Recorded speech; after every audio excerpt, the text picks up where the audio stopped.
నమస్కారం. సామాన్యుడి న్యూస్ కి స్వాగతం. ముందుగా ముఖ్యాంశాలు.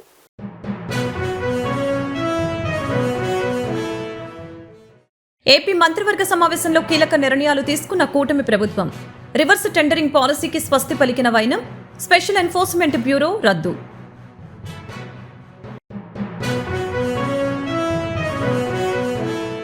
నూజివీడు IIITలో చదువుతున్న విద్యార్థులు అనారోగ్యం పాలవుతుండటంపై స్పందించిన మంత్రి పార్థసారథి.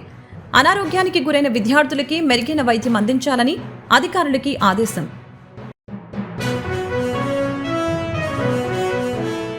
ఎన్టీఆర్ జిల్లాలోని ఏకొండూరు మండలంలో 216 మంది కిడ్నీ రోగులు ఉన్నారన్న జిల్లా కలెక్టర్ సృజన. 10 రోజుల్లో 4 మండలాల్లో కిడ్నీ వ్యాధితో బాధపడుతున్న వారిని గుర్తించేందుకు సర్వే చేపడతామని వెల్లడి. కిడ్నీ బాధితుల్ని గుర్తించి వారికి అవసరమైన త్రాగునీరు, వైద్య సదుపాయం కల్పిస్తామని కలెక్టర్ వెల్లడి.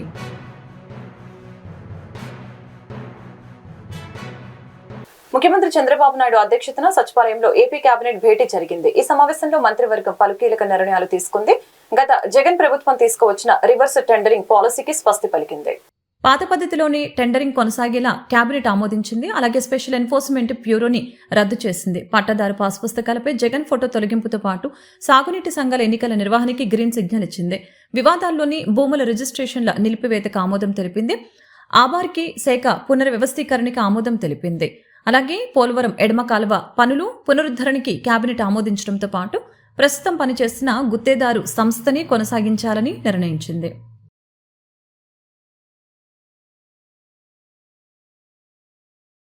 నూజివీడు IIITలో చదువుతున్న విద్యార్థులు అనారోగ్య పాలవటంపై రాష్ట్ర గృహ నిర్మాణ, సమాచార, పౌర సంబంధాల శాఖ మంత్రి స్పందించారు. IIIT కళాశాల అధికారులతో మాట్లాడి అనారోగ్యానికి గల కారణాలపై వివరాలని అడిగి తెలుసుకున్నారు. సంస్థలో చదువుతున్న విద్యార్థులు అందరికీ అవసరమైన వైద్య పరీక్షలు చేయించాలని, అనారోగ్యానికి గురైన విద్యార్థులకి మెరుగైన వైద్యం అందించాలని అధికారుల్ని ఆదేశించారు. విషయం తెలిసిన వెంటనే మంత్రి IIIT రిజిస్ట్రార్ ఇతర అధికారులతో మాట్లాడి విద్యార్థులకి ఏ విధమైన ఇబ్బందులు ఎదురు కాకుండా చూడాలని, వారి ఆరోగ్యం పట్ల అశ్రద్ధ వహించవద్దని, ఇటువంటి సమస్యలు పునరావృతం కాకుండా చర్యలు తీసుకోవాలని ఆదేశించారు.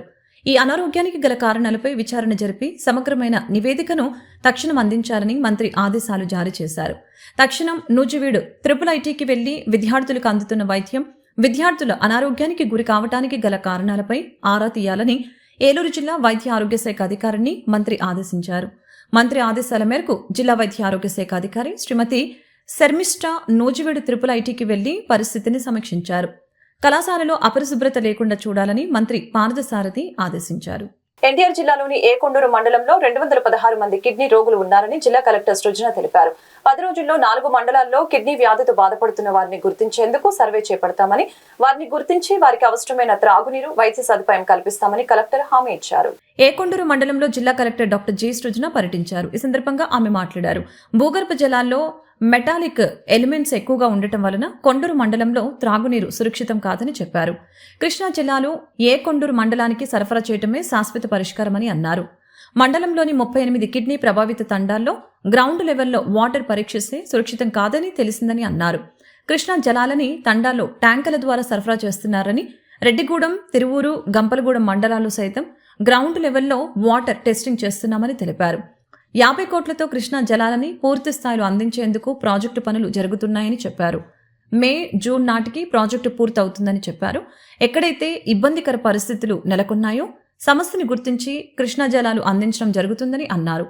10 రోజుల్లో 4 మండలాల్లో కిడ్నీ వ్యాధితో బాధపడుతున్న వారిని గుర్తించేందుకు సర్వే చేపడతామని, ఏకొండూరు మండలంలో 216 కిడ్నీ రోగులు ఉన్నారని చెప్పారు. అందులో 25 మందికి డయాలిసిస్ చేయాల్సిన అవసరం ఉందని చెప్పారు. 4 మండలాల్లో సర్వే చేసి కిడ్నీ రోగులని గుర్తిస్తామని అన్నారు. వారికి అవసరమైన త్రాగునీరు, వైద్యం సదుపాయం కల్పిస్తామని జిల్లా కలెక్టర్ హామీ ఇచ్చారు. ప్రభావిత ప్రాంతాల్లో తిరగటం జరుగుతుందండి. మనకి కొన్ని రోజులుగా కూడా ఈ విషయం పదే మన ఎదుటికి వస్తుంది. చాలా రోజులుగా కూడా ఇక్కడ ఈ ప్రాంతంలో భూగర్భ జలాలులో మెటాలిక్ ఎలిమెంట్స్ ఎక్కువ ఉండటం వల్ల అవి తాగటానికి సురక్షితమైనవి కాదు అని భావించి కూడా కృష్ణా జలాలు ఇక్కడికి పంపిణీ చేయటమే శాశ్వత పరిష్కారం అని చెప్పి మనం ప్రాజెక్ట్ తీసుకోవటం జరుగుతుందండి. ఏకొండూరులో ఉండే 38 హ్యాబిటేషన్స్లో కూడా గ్రౌండ్ వాటర్ శాంపిల్స్ టెస్ట్ చేస్తే అవి తాగడానికి సురక్షితమైనవి కావు అని చెప్పి అక్కడ ఈ 38 హ్యాబిటేషన్స్లో కూడా 56 పాయింట్స్కి ఈరోజు మనము మంచినీరు రోజువారీ ట్యాంకర్ల ద్వారా సప్లై చేస్తున్నాము. సో ఏకొండూరు ప్రాంతం మాత్రమే కాకుండా పక్కనే ఉండే రెడ్డిగూడెము, గంపలగూడెము, తిరువూరులో కూడా ఒకసారి టెస్టింగ్ చేయించి అన్ని హ్యాబిటేషన్స్లో గ్రౌండ్ వాటర్ శాంపిల్స్ తీసి టెస్టింగ్ చేయించి అవసరమైతే అక్కడికి కూడా ఇప్పుడు మేము సుమారుగా 50 కోట్లతో కృష్ణా జలాల్ని మేము ఇక్కడికి తీసుకొచ్చి ఇంటింటికి సప్లై చేయడానికి ప్రాజెక్టు పనులు జరుగుతున్నాయి. మే, జూన్ నాటికి అవి పూర్తి కూడా అవుతాయి. సో అది అయ్యే లోపు ఇప్పుడే ఇంకొక వారం 10 రోజుల్లో ఈ 3 మండలాల్లో కూడా చుట్టూ ఉండే 3 మండలాల్లో కూడా అసెస్ చేసి, బికాస్ ఇవి పక్కనే ఉండే మండలాలు భూగర్భ జలాలు అక్కడికి కూడా స్ప్రెడ్ అయ్యే అవకాశం ఉంది కాబట్టి అక్కడ కూడా టెస్ట్ చేసి అవసరమైతే అంటే మా ఆర్డబ్ల్యూఎస్ వారు గంపలగూడెంలో కంప్లీట్ చేశారు అన్ని హ్యాబిటేషన్స్. అక్కడ 2 హ్యాబిటేషన్స్లో మెటాలిక్ ఎలిమెంట్స్ ఉన్నాయని కూడా గుర్తించడం జరిగింది. అదేవిధంగా రెడ్డిగూడెంలోనూ తిరువూరులో కూడా చేసి ఒకేసారి పూర్తి అంచనా వచ్చి ఈ ప్రాజెక్ట్ అయ్యేలోపు అన్ని గ్రామాలకు కూడా ఎక్కడెక్కడైతే ఇబ్బందికరమైన పరిస్థితులు ఉన్నాయో అన్ని గ్రామాలకు కూడా ఈ కృష్ణా జలాలు, సురక్షితమైన కృష్ణా జలాలు తాగునీటి కోసం సరఫరా చేసే ప్రాజెక్టు నెలకొల్పడం జరుగుతుందండి. గుంటూరు తూర్పు నియోజకవర్గ పరిధిలో ప్రగతి పరుగులు తీస్తుందని ఎమ్మెల్యే మహమ్మద్ నజీర్ అహ్మద్ తెలిపారు. గత వైసీపీ పాలనలో గుంటూరు నగర అభివృద్ధి కుంటుపడిందని ఆరోపించారు. ప్రజా సమస్యలు పరిష్కరించడమే తొలి ప్రాధాన్యతగా తీసుకుంటామని స్పష్టం చేశారు. స్థానిక 55వ డివిజన్ డొంక రోడ్డు 3 వంతెల వద్ద 20 లక్షలతో నూతనంగా నిర్మిస్తున్న సీసీ రోడ్డుకి ఎమ్మెల్యే నజీర్ అహ్మద్ బుధవారం శంకుస్థాపన చేశారు. ఈ సందర్భంగా నజీర్ అహ్మద్ మాట్లాడారు. కొద్దిపాటి వర్షానికే జలమయంగా మారి ఈ ప్రాంతాన్ని అన్ని విధాల అభివృద్ధి చేస్తామని అన్నారు. అలాగే వసంతరాయపురం రోడ్డుని కూడా ఆధునీకరిస్తామని అన్నారు. నిర్దేశిత సమయంలోని సీసీ రోడ్డు పూర్తి చేస్తామని అన్నారు. ఈ కార్యక్రమంలో డివిజన్ టీడీపీ నాయకులు సౌపాటి రత్నం, గోళ్ల ప్రభాకర్, నాయుడు, మధు, నవీన్, పాటిపండ్ల బలరాం తదితరులు పాల్గొన్నారు.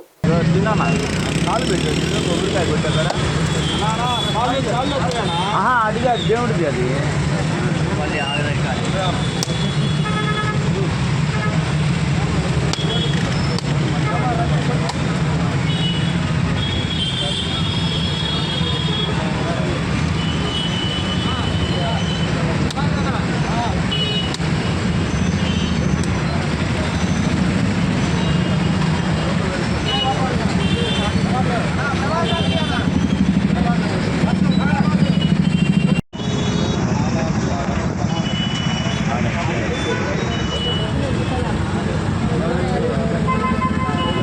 జడ్పీ ఉద్యోగులు నిజాయితీగా పనిచేసి జిల్లా పరిషత్ కి మంచి పేరు తీసుకుని రావాలని చైర్పర్సన్ కత్తెర హెనీ క్రిస్టినా కోరారు.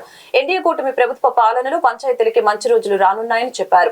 త్వరలోనే జడ్పీ భవన నిర్మాణం జరుగుతుందని ఆశాభావం వ్యక్తం చేశారు. గుంటూరు జిల్లా ప్రజా పరిషత్ చైర్పర్సన్ కత్తెర హెనీ క్రిస్టినా సురేష్ జన్మదిన వేడుకలు జడ్పీ మీటింగ్ హాల్లో బుధవారం ఘనంగా జరిగాయి. ఈ సందర్భంగా ఏర్పాటు చేసిన బర్త్డే కేక్ ని క్రిస్టినా కట్ చేసి జడ్పీ ఉద్యోగులతో ఆనందాన్ని పంచుకున్నారు. ఈ మేరకు క్రిస్టినా మాట్లాడారు. ఢిల్లీలో జరిగిన స్వాతంత్ర దినోత్సవ వేడుకలకి రాష్ట్రం నుంచి వెళ్లిన ఏకైక వ్యక్తిగా తనకి అరుదైన గౌరవం లభించిందని గుర్తు చేశారు. జిల్లా పరిషత్ అభివృద్ధి ఇక బ్రహ్మాండంగా జరుగుతుందని తెలిపారు. పారదర్శకంగా జడ్పీ ఉద్యోగుల బదిలీలు జరుగుతాయని పేర్కొన్నారు. అందరి చేత అమ్మ అని పిలిపించుకున్నానని, ధన్యురాలనని అన్నారు.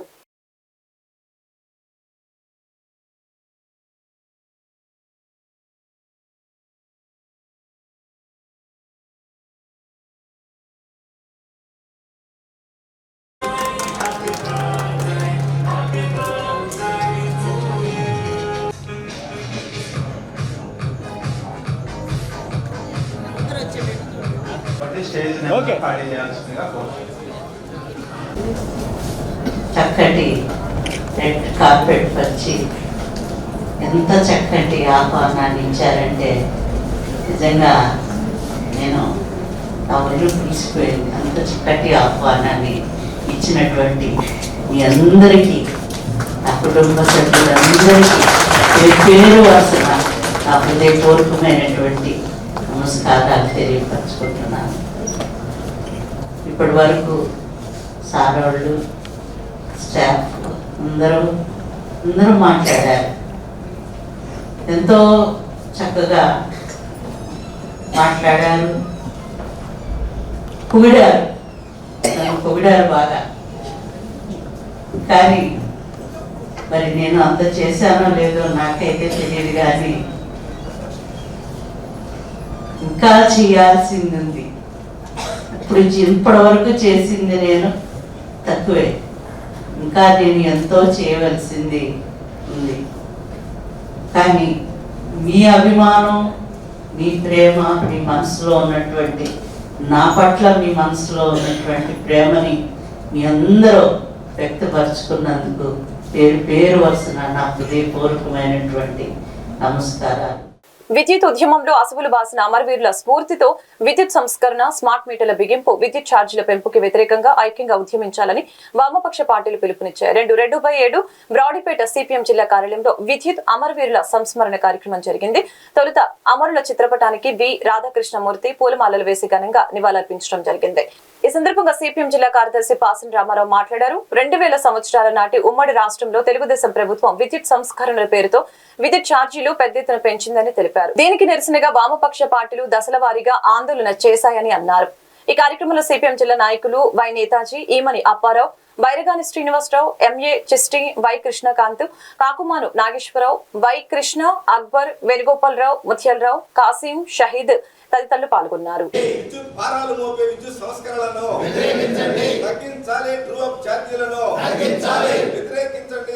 కామ్రేడ్స్ కి జోహర్లు అర్పిస్తూ అమరవీరుల త్యాగాల సాక్షిగా తిరిగి ఈనాటి ప్రభుత్వాలు అనుసరిస్తున్నటువంటి ప్రైవేటీకరణ విధానాలు, ప్రజల మీద విద్యుత్ భారాలు మోపేటువంటి విధానాలు, వాటికి వ్యతిరేకంగా ఈ రాష్ట్రంలో ఉన్నటువంటి వామపక్షాలన్నీ కూడా కలిసి ఐక్యంగా పోరాటం చేయాల్సినటువంటి అవసరం ఉంది. దానికి ఈరోజు అందరం కూడా మరొకసారి ఆ కర్తవ్యానికి నిమగ్నంలో అవుతామని చెప్పి వాగ్దానం చేస్తున్నాం.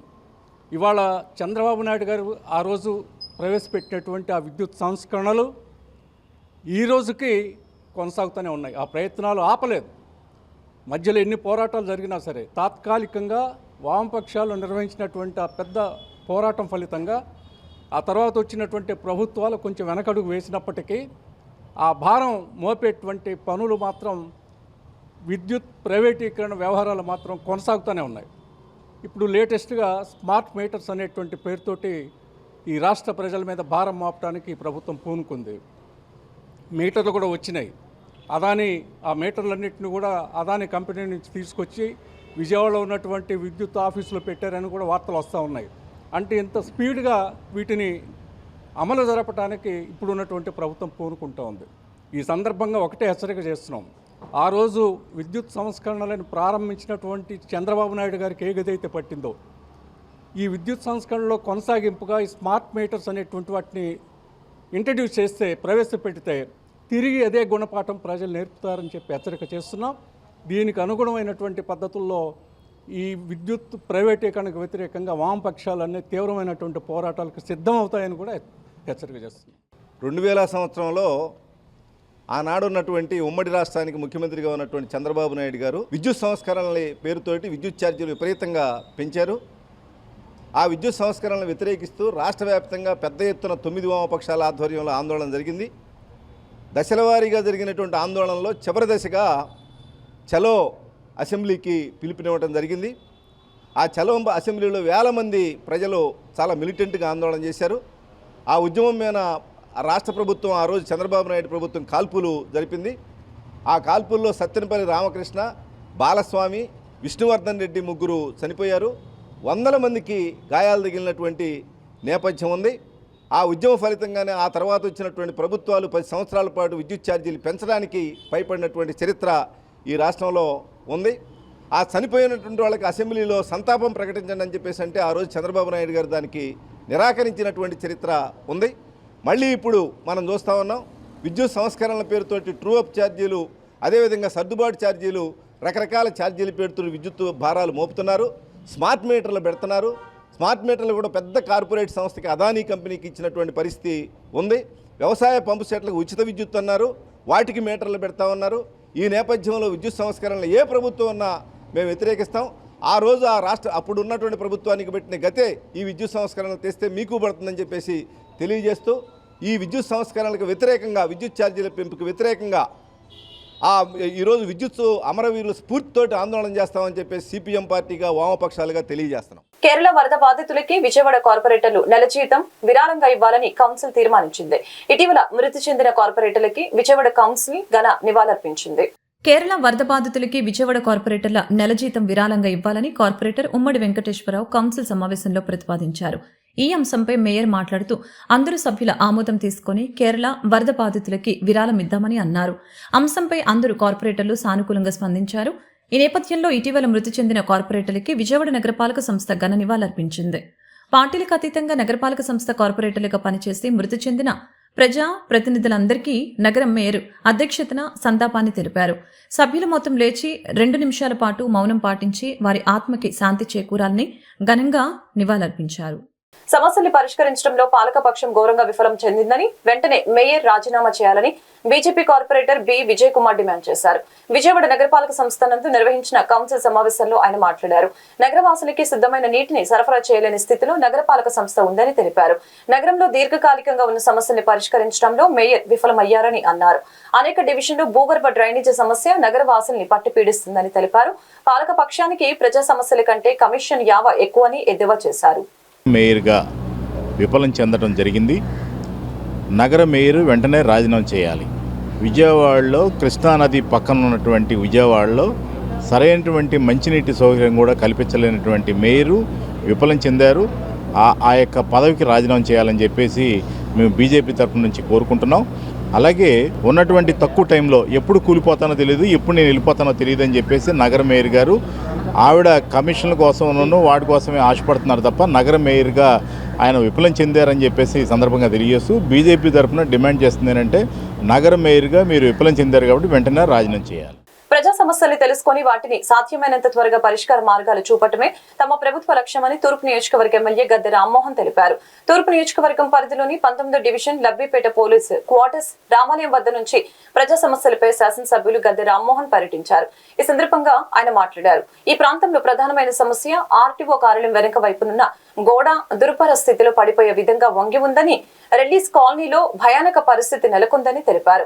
గోడ ఎప్పుడు పడిపోతుందో అని ఈ ప్రాంత ప్రజలు భయపడుతున్నారని, దీని పరిష్కారం కోసం తాము కృషి చేస్తామని మున్సిపల్ కమిషనర్ సంబంధిత అధికారులతో మాట్లాడి వెంటనే పరిష్కారం చేస్తామని చెప్పారు. మనం ఇప్పుడు పోలీస్ క్వార్టర్స్ దానిలో రిలీజ్ కాలనీ చాలా సంవత్సరాల నుంచి ఇక్కడ నివాసం ఉంటా ఉన్నారు. ఆర్టీఓ ఆఫీస్కి వెనకైపు గోడ ఏ కారణం వల్ల కానీ వంగి చూడటానికి చాలా భయంకరమైన పరిస్థితి ఉంది. ఇక్కడ స్థానికులందరూ కూడా అక్కడ రిలీజ్ కాలనీ ఉన్న పెద్దలు అందరూ కూడా దృష్టికి తీసుకొచ్చినప్పుడు దాన్ని అంటే డిటిసి గారిని కూడా రిక్వెస్ట్ చేసి వారిని కూడా రమ్మని మేము కూడా జాయింట్ ఇన్స్పెక్షన్ చేస్తే అందరికీ కూడా గోడ ఒక ఇబ్బందికరమైన పరిస్థితులు ఉన్నట్టుగా అర్థమవుతుంది. అక్కడ ఒక ఎలక్ట్రికల్ పోల్ ఆపింది కాబట్టి ఆ గోడ ఇంకా పడలేదు, లేకపోతే ఎప్పుడో పడిపోయింది అనిపిస్తూ ఉంది. మేము తక్షణమే R&B అధికారులతో కూడా మాట్లాడి డిటిసి గారి యొక్క సహకారంతో దాన్ని ఇమీడియట్గా గోడని రిమూవ్ చేయాల్సిన అవసరం ఉంది. లేకపోతే చాలా కుటుంబాలు ఇక్కడ నివాసం ఉంటా ఉన్నాయి, వాళ్ళందరికీ కూడా అది ప్రమాదంగా ఉంది. దాన్ని ఇమీడియట్గా ఈరోజే మాట్లాడి దానికి ఒక పరిష్కారం చేసుకోవాలని కూడా అనుకుంటా ఉన్నాం. సో దానికి పరిష్కారం చేయాలి అంటే ఆ గోడ తీయటం తప్ప ఇంకో మార్గం లేదు. ఆ గోడ అవతల మళ్ళీ ఇంకో వాల్ నిర్మాణం చేసుకోవాల్సిన అవసరం ఉంది. కొన్ని చెట్లు కూడా ట్రిమ్మింగ్ కానీ లేకపోతే చెట్లు కూడా తీయాల్సిన అవసరం ఉంది. సో వీటన్నిటి దృష్ట్యా ఆ కుటుంబాలని వాళ్ళ యొక్క భద్రత కోసం, వాళ్ళ అవసరం కోసం అక్కడ ఇవన్నీ కూడా తక్షణం ఇది చేయాలి. నేను మున్సిపల్ అధికారులతోనూ, అదేవిధంగా డిటిసి గారితోనూ, అదేవిధంగా R&B వీళ్ళ ముగ్గురిని కూడా సమన్వయపరిచి దాన్ని ఇమీడియట్గా పరిష్కరిస్తామని కూడా తెలియజేస్తాం. వార్త ముగించే ముందు ముఖ్యాంశాలు మరొకసారి.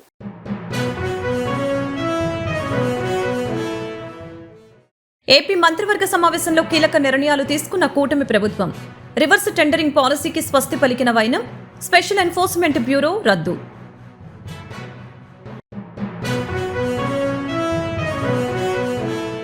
నూజివీడు IIITలో చదువుతున్న విద్యార్థులు అనారోగ్యం పాలవుతుండటంపై స్పందించిన మంత్రి పార్థసారథి. అనారోగ్యానికి గురైన విద్యార్థులకి మెరుగైన వైద్యం అందించాలని అధికారులకి ఆదేశం.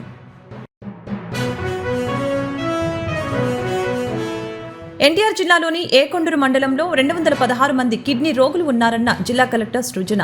10 రోజుల్లో 4 మండలాల్లో కిడ్నీ వ్యాధితో బాధపడుతున్న వారిని గుర్తించేందుకు సర్వే చేపడతామని వెల్లడి.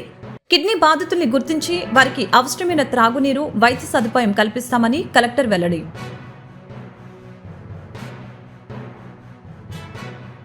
ఈ వార్తలు ఇంతటితో సమాప్తం. మరొక బులెటిన్ మళ్ళీ కలుద్దాం. నమస్కారం.